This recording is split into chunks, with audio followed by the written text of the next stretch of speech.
শেষে কি ধর্মই হুম। পৃথিবীটাকে নিয়ন্ত্রণ করছে? এটা কতখানি আসলে ধর্ম আর কতখানি ওটা রাজনীতি সেটা বোঝা মুশকিল। রাজনীতি আর ধর্মকে আলাদা করতে চায় তারা, না বোঝে ধর্ম, না বোঝে রাজনীতি। এখন উল্টে গেছে। এখন উল্টে উল্টে এখন গেছে। আমরা যারা ছোট তারা তারা বয়োজ্যেষ্ঠদের আবার সালাম বলে দিচ্ছি। রাইট।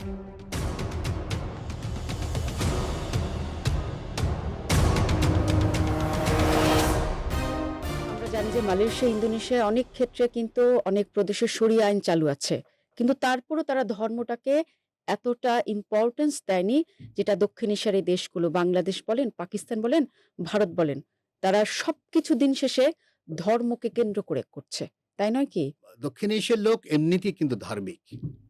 মানে এখানে আবার মধ্যপ্রাচ্যের চেয়ে বেশি?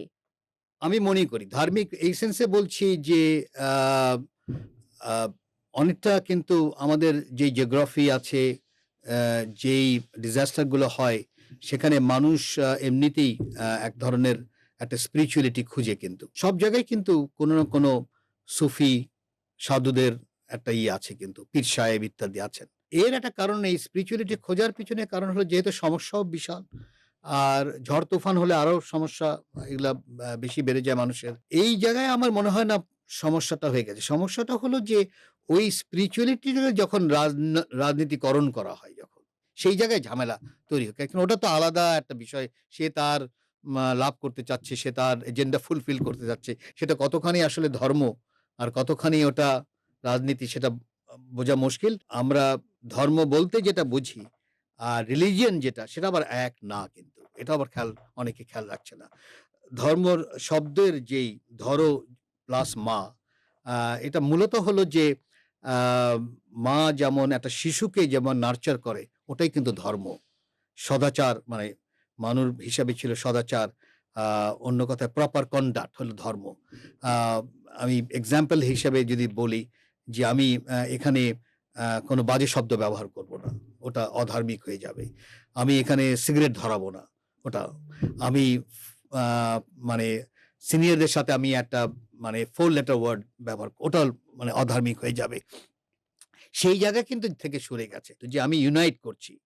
এখন ইউনাইট যখন করা হয় তখন তো কিছু লোক বাইরে থাকবেই। সবাই তো আর আসতে চায় না, তাই না? যার জন্য এই দুটোর মধ্যেই আমার মনে হয় আ এই উপমহাদেশে যে ঝামেলাটা কিছুটা ব্রিটিশদের ২০০ বছর থাকাকালীন আরো বেড়ে গেছে এটা।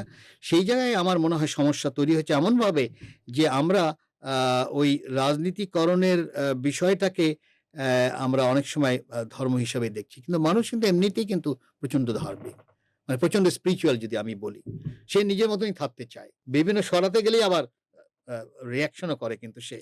স্যার, আপনি নিশ্চয়ই মনে আছে যখন গত বছর ভারত পাকিস্তানের মধ্যে একটি যুদ্ধ শুরু হলো, তখন কিন্তু ৪ দিনের একটা ছোট কনফ্লিক্টই বলা যায়, সংঘর্ষ বলা যায়। তখন কিন্তু পাকিস্তানের সেনাপ্রধান যখন তিনি সেনা ব্যারাকে গেলেন উজ্জীবিত করার জন্য, তিনি বলেছিলেন, "আমরা আল্লাহর সেনা এবং আমরা এই যুদ্ধে জিতবই।" মানে দিন শেষে আপনি যখন যুদ্ধ করতে যাবেন, কোনো ভালো কাজে যাবেন, ধর্ম দিয়ে মানুষকে উদ্বুদ্ধ করা হয়।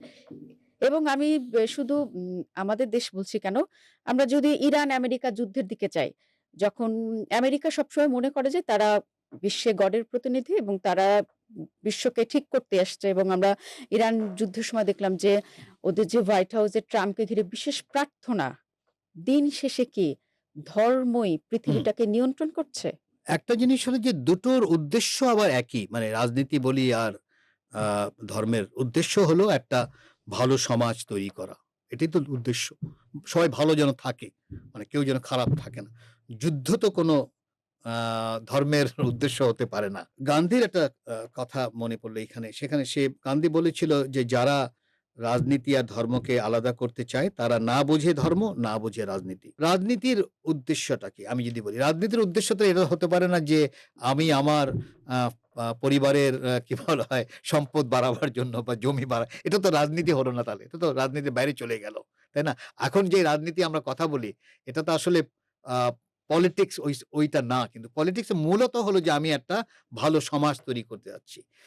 ধর্মেরও কিন্তু তাই। যে আমি একটা ভালো সমাজ তৈরি করতে চাচ্ছি। সেই জায়গায় আমি দেখছি যে না, আ আমরা যেটা মাঝে মাঝে যেটা এখন দেখছি যে অনেকেই আবার ওই আ ধর্মটাকে এমনভাবে রাজনীতিকরণ করে ফেলছে যে তার সুবিধাটা সেই দেখছে। কোনটা ঠিক বা কোনটা ঠিক না এটা তো মানে উপরে যিনি আছেন তিনি জানতে পারবেন। অন্য তো এটা তো আমাদের জানার সেই সৌভাগ্য নেই, তাই না? পরিবর্তনটা আমরা এখন পর্যন্ত দেখতে পাচ্ছি না। তবে আমি আশাবাদী যে যেহে যেহেতু পৃথিবী অনেক ছোট হয়ে যাচ্ছে, সবাই সবাইকে জানছে। একটা সময় হয়তো আজকে যেই পরিস্থিতি সেই পরিস্থিতি হয়তো থাকবে না।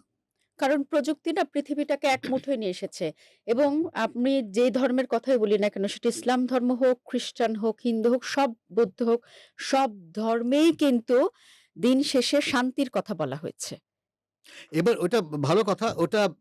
ওটা ইসলাম যতখানি বলে যতবার বলে এটা কিন্তু একটা দেখার মতো। আমি কেন বলছি যে আমরা যতবার প্রতিদিন শান্তির কথা বলি, আ খুব কম ধর্মই ওটা বলে। এই কারণে বলছি কারণ আমরা সারাক্ষণ কিন্তু আ সালাম আলাইকুম দিয়ে যাচ্ছি। তো সালাম আলাইকুম দেওয়াটা কি? আপনার উপর শান্তি বর্ষিত হোক। এক্সাক্টলি আমি অনেকবারই বলেছি যে এটা এতবার আমরা বলি এবং নিয়মটা কিন্তু ইন্টারেস্টিং ছিল। নিয়মটা ছিল বড়রা বলবে, "আমি তোমার উপর শান্তি বর্ষিত হোক।" তখন এখন উল্টে গেছে।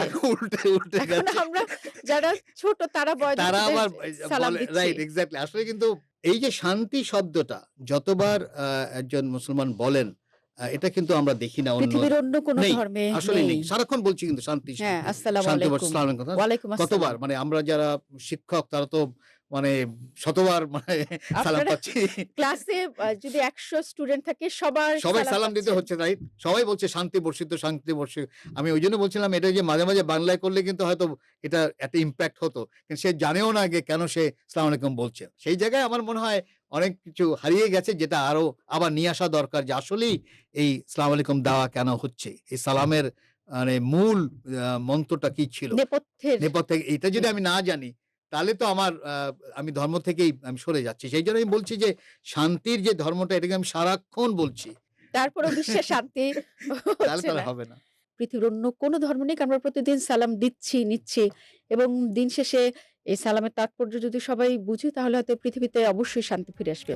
অসংখ্য ধন্যবাদ স্যার আপনাকে। ধন্যবাদ।